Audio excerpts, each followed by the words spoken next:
saja kita masuk di topik yang dimana aku sendiri masih gelap gulita tentang pembahasannya. Tapi aku membawa tamu spesial yang dimana dia membawa catatan super lengkap tentang istilah-istilah sistem syaraf. Tanpa menunggu lama-lama, kita panggil Nola Aprilia. Halo teman-teman sharing talk, salam kenal ya, perkenalkan aku Nola Aprilia. Oke Nola, halo, apa kabar Nola? Alhamdulillah baik. Aku senang banget nih diundang ke acara ini buat sharing-sharing pengetahuan tentang sistem saraf sama teman-teman semua. Setuju banget. Kadang kalau kita dibaca di buku kelihatan rumit bukan? Tapi kalau dibahas santai, ternyata bisa masuk loh. Oke, kita mulai dari awal aja kali ya. Oke, siap. Aku senang banget kalau bisa ngejelasin dengan pelan-pelan. Oke, aku mulai pertanyaan dasar aja kali, paling dasar. Aku sering dengar kata neuron, tapi aku nggak benar-benar ngerti. Tapi itu apa ya? Oke, aku jelasin ya teman-teman. Yang pertama itu, neuron itu adalah sel saraf atau satuan kerja utama dari sistem saraf. Teman-teman, ibaratnya nih, kalau sistem saraf adalah jaringan jalan raya, neuron itu mobil-mobilnya yang bawa pesan teman-teman. Oh, jadi neuron itu sel ya, bukan alat. Iya, sel hidup, dan di dalamnya ada banyak bagian kayak dendrit misalnya. Dendrit itu apa? Dendrit itu menerima atau menghantarkan rangsangan ke badan sel. Oh, di badan sel itu apa sih? Oke. Di badan sel itu ada nukleus. Nukleus itu inti sel, mengenali informasi yang diterima dan meneruskannya. Meneruskannya. Nah, kalau untuk meneruskannya itu dia perginya kemana sih? Oke, bagus banget nih pertanyaannya. Aku suka banget. Sinyalnya itu pergi ke akson. Akson itu serabut menghantar sinyal. Ibaratnya itu kabel panjang neuron yang membawa pesan ke ujung. Akson ya? Aku pernah dengar akson. Akson itu dilapisi sesuatu. Tapi apa ya? Bagus banget. Akson itu teman-teman dilapisi oleh mielin. Mielin itu pelindung akson. Dia itu lapisan lemak yang membungkus akson supaya pesan bisa melepas dengan cepat. Berarti dia tuh kalau misalnya kita ibaratkan dengan bahasa awamnya itu kayak isolasi kabel ya kali ya? Iya, dan yang bikin mielin di sistem saraf pusat adalah oligodendrosit. Oligodendrosit itu pembentuk mielin di sistem saraf pusat. Wah, namanya serem-serem tapi lucu ya. Iya, terus di antara lapisan mielin ada kecil-kecil tuh, namanya nodus Rampier. Nah, itu apa lagi? Nodus Rampier itu celah antara mielin untuk mempercepat hantaran impuls. Oh, gitu ya. Kalau di neuron itu dia apa kayak ada tipe-tipenya nggak? Iya, aku suka banget nih pertanyaan ini tuh teman. Aku jelasin ya, mungkin kalian tahu nih, ada istilahnya sensorik dan motorik. Kalian kan udah basic banget ya biasanya teman-teman. Jadi di neuron itu seperti itu. Si neuron sensorik itu membawa informasi dari tubuh ke otak atau penerima rangsangan. Lalu ada neuron motorik. Neuron motorik itu membawa perintah dari otak ke otot atau kelenjar. Istilahnya itu sebagai penggerak. Dan ada interneuron.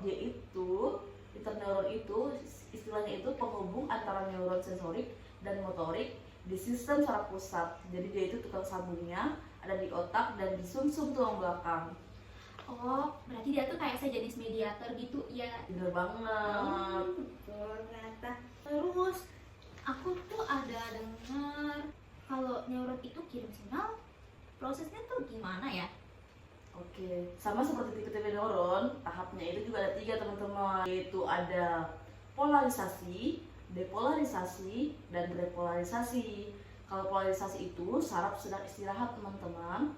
Lalu ada depolarisasi, itu saraf sedang menjalankan rangsangan kak. Lalu ada repolarisasi itu periode penyembuhan setelah saraf menjalankan rangsangan atau setelah melakukan depolarisasi tadi. Berarti kalau kita ibaratin lagi nih ke awamnya, dia tuh kayak handphone mati, nyala, mati lagi. Iya, persis. Dan setelah itu ada namanya periode refraktor. Itu tuh periode saat sel saraf tidak dapat menanggapi rangsangan yang diberikan untuk kedua kalinya. Atau istilahnya itu lagi recovery atau masa pemulihan seperti itu. Gitu ya kak. Nah, Kak, kamu tahu gak sih tapi kalau neuron itu juga bisa saling curhat loh. Curhat? Gimana caranya? Terus kalau mereka curhat di tempat mana? Lucu banget ya. Ternyata neuron juga bisa curhat, teman-teman. Nama tempat curhat neuron itu adalah sinaps atau sambungan antara interneuron dengan neuron lain. Sinaps itu tempat dua neuron ketemu tapi nggak nempel. Mereka dipisahkan celah kecil namanya synaptic cleft. Synaptic cleft itu apa kak? Synaptic cleft itu celah antara neuron dengan target. Terus gimana cara pesannya nyampe? Di ujung aksor ada namanya synaptic endings atau terminal buttons atau yang dikenal juga dengan akson presinaps. Itu ujung sinaps, bagian paling akhir dari akson suatu neuron, tempat terjadinya neurotransmitter. Dan di dalam synaptic endings itu ada yang berisi namanya synaptic vesicles. Itu vesikula berisi neurotransmitter. Neurotransmitter itu bahan kimia yang dilepaskan interneuron untuk mengirim pesan. Aku tuh juga lihat istilah-istilah aneh gitu. Kan aku sebelum kakak datang ada riset-riset gitu ya tentang istilah-istilah saraf. Di neuron itu ada istilah yang kayak ada polar-polarnya gitu di belakangnya. Tapi aku lupa deh. Itu apa aja sih?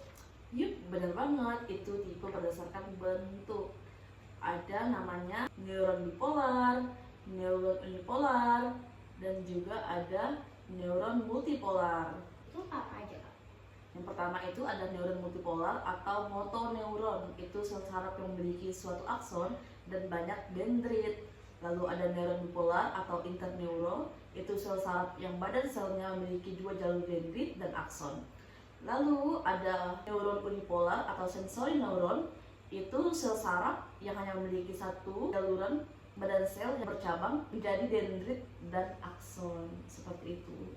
Nah, aku tuh risetnya hanya sampai situ aja kak. Apa ada yang penjelasan lain nggak kak? Karena ya tau lah aku orang yang awam gitu. Oke, aku beri penjelasan lain ya teman-teman. Jadi dalam sistem saraf itu banyak banget dan luas banget. Salah satunya itu ada peripheral nervous system. Itu adalah sistem saraf tepi, di mana ada juga sel pendukung pada sistem saraf tepi itu namanya sel Schwann. Lalu ada juga bagian tubuh yang memberikan respon, itu namanya efektor. Seperti itu. Efektor. Efektor itu apa kak? Seperti aku bilang tadi, efektor itu bagian tubuh yang memberikan respon. Jadi dia bisa otot atau kelenjar. Jadi kayak dia tuh pelaksana tugas nggak sih kak? Betul. Dan kamu tahu gak sih kak, neuron itu juga punya badan loh seperti manusia. Badan apa? Badan sel neuron itu istilahnya itu adalah namanya soma. Soma ya? Iya benar banget. Kak, di saraf tuh ada di mana aja sih di manusia? Sistem saraf itu di dalam tubuh manusia itu banyak. Salah satunya itu di tempat paling pentingnya itu adalah di otak atau di brain dan medulla spinalis atau sumsum tulang belakang. Sumsum belakang. Kalau yang di otak di mana-mana aja? Bagian otak itu ada cerebrum, cerebellum, dan brainstem. Nah itu kak. Oke, penjelasan ya. Cerebrum itu otak besar, cerebellum tuh otak kecil. Lalu ada brainstem itu batang otak. Istilahnya itu kalau cerebrum itu otak besar kan, dia bisa berpikir, emosi, dan kesadaran. Lalu ada cerebellum itu otak kecil, dia itu bisa keseimbangan dan koordinasi. Lalu ada brainstem, itu batang otak itu bisa napas, denyut nadi, dan refleks dasar. Dan juga di dalam otak itu ada juga cairan yang melindungi loh teman-teman. Cairan yang melindungi otak dan susu tulang belakang itu namanya itu adalah cairan cerebrospinal, yaitu cairan jernih tidak berwarna dan dihasilkan oleh flux chronoid. Nah kak, kalau misalnya di otak itu pasti yang lain. Ada meningen, itu selaput penduk otak dan sumsum tulang belakang. Selaput ya.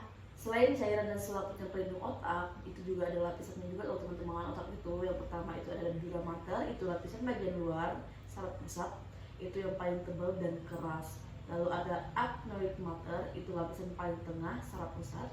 yang tipis dan lunak. Lalu ada pia mater, itu tulisan bagian dalam saraf pusat yang tipis dan lunak juga.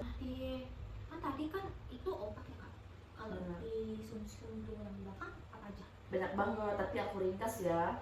Boleh.